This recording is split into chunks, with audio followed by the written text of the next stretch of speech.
Welcome to Seoul, the capital of the Republic of South Korea.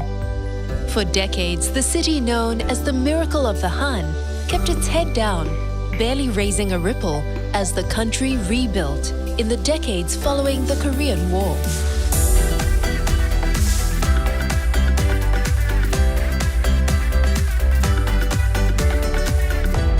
Today, Seoul has re-emerged as an economic powerhouse and the epicenter of Hallyu, a Korean wave of culture that is sweeping the world's smartphones, food halls, and dance floors.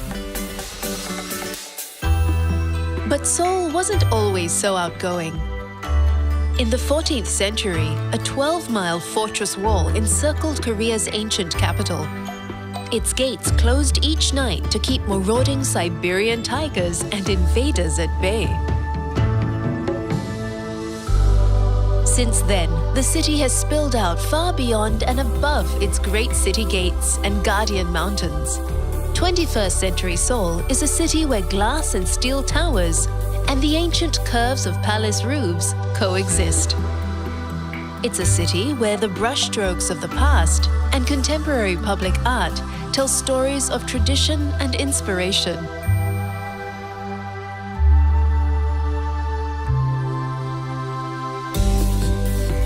Coming to grips with Seoul's incredible size and sweeping narrative can be a little daunting. So start your adventure at the K-Style Hub, a state-of-the-art visitor center where South Korea's past, present, and future converge. From the latest in K-pop to its timeless national parks. From the cutting edge of K-design to culinary traditions which have taken centuries to perfect. And while you're here, why not slip into the traditional dress?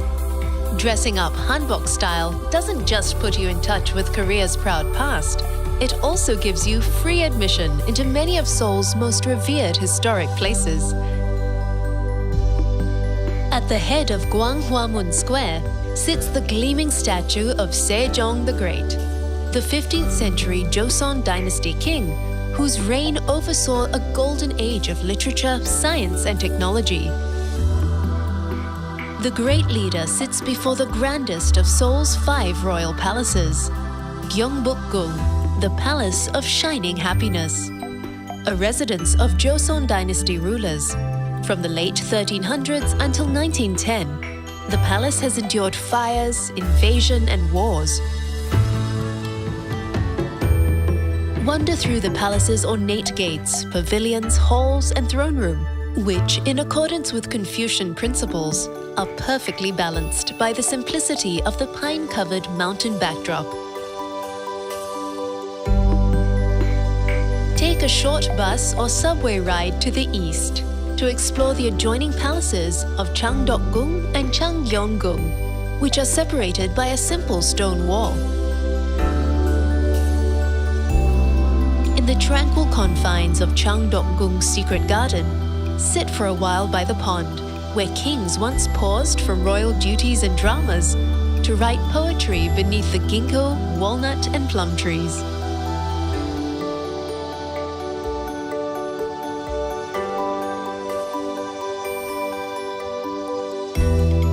To the south, at Doksugung Palace, see the changing of the guard, which takes place 3 times each day. Then explore the eclectic mix of palace buildings, such as the Pavilion, where coffee-loving King Gojong enjoyed his daily cup, paving the way for his country's future caffeine obsession.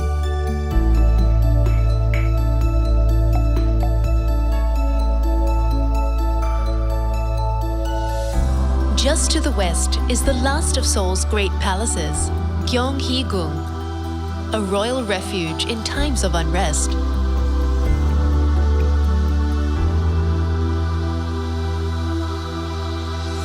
After exploring Seoul's vast temple complexes, see how government officials and ordinary Koreans once lived. At the Namsangol Hanok village, ancient buildings and traditions have been preserved in one of the most scenic and tranquil areas of Seoul.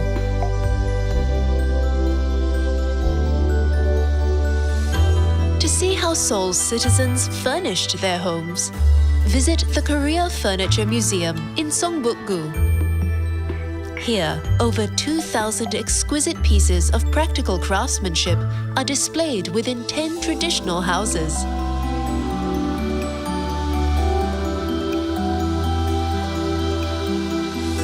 The story of Korean craftsmanship continues at the National Museum of Korea, which houses national treasures such as the 10-story pagoda and priceless white porcelain from the Joseon era.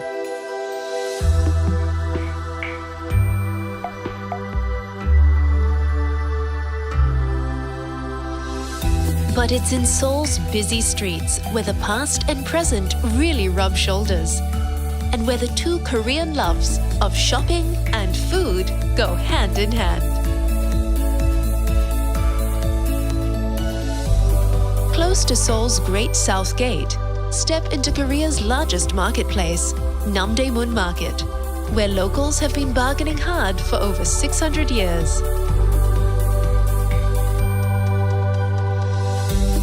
If you're looking for beauty products, join the 1 million shoppers who stream into neighboring Myeongdong each day to hit the 1,000 cosmetic stores. And when your head starts to spin, take a snack break. From lobster tails to foot-long ice creams, the options here are limitless.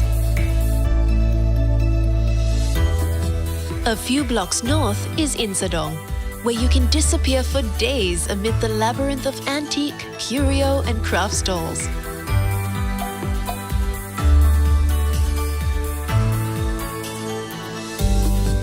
While just a short bus ride away, at the Dongdaemun Market, you could spend months browsing the fashions on offer in the area's 26 malls and 30,000 specialty shops. Blow the dust off old wares and vintage bargains at the Gwangjang Traditional Market. Then treat yourself to some of the best Korean pancakes in the city.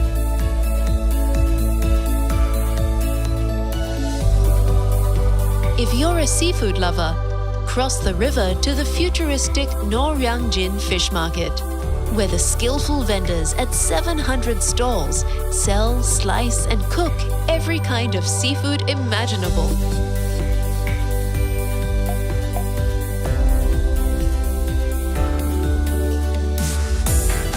Looking for some Gangnam style?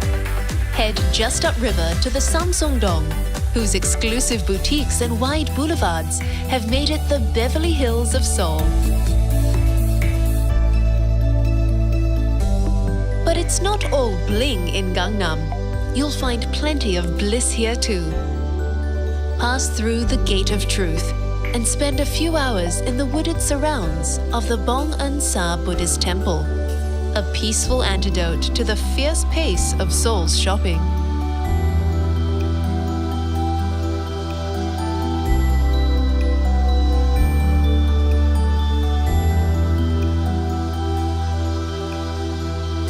Seoul is filled with quiet spaces.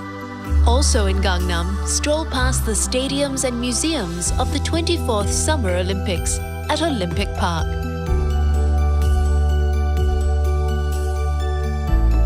Across the river, relax with locals amid the leafy glades of Seoul Forest. While just downriver, enjoy the ponds and playful sculptures at Yongsan Park.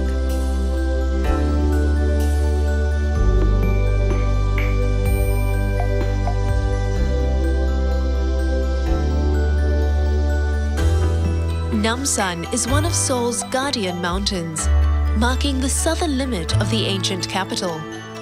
The city has long since grown around it, and today the mountain has become one of the city's favorite green getaways.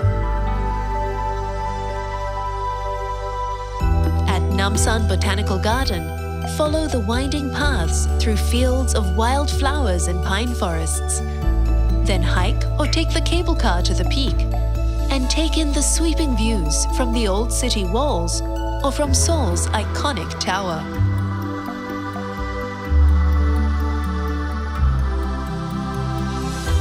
Running right through the busy heart of downtown Seoul, another landmark has also been given a new lease on life, After centuries of neglect, Cheonggyecheon Stream has been transformed into a 7-mile corridor of serenity and creativity. Take time out just a few feet from some of the city's busiest streets. In a space so quiet, you can sometimes hear the sweet sounds of birdsong and whispering lovers.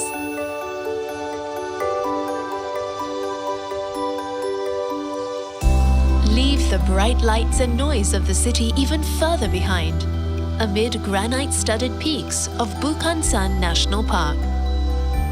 Take the 45-minute subway ride from central Seoul and spend the day hiking through the crisp mountain air, past ancient temples and rushing streams.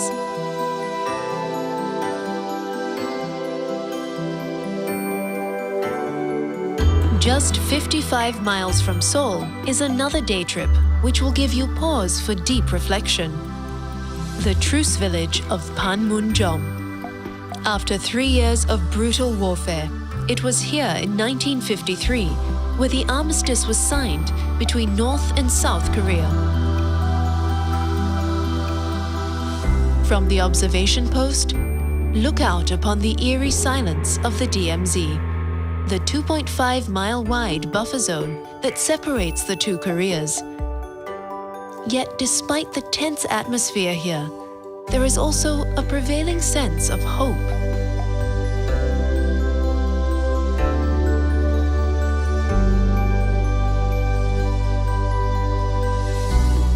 On returning to Seoul, spend a little time at the War Memorial of Korea to truly appreciate the scale and trauma of the Korean War, a conflict that tore a country in two, involved 22 nations, and cost millions of lives. Besides displaying all the usual machinery of war, above all, this is a place of remembrance, longing, and determination.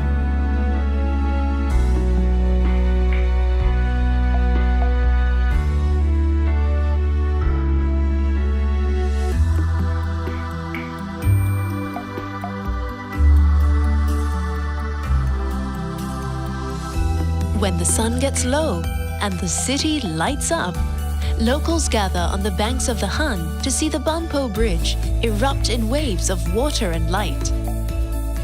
It's in moments like these that South Koreans reflect on life's possibilities and are reminded that they are capable of anything they put their minds, imaginations, and hearts to. And so, the miracle on the Han is certainly proof of that.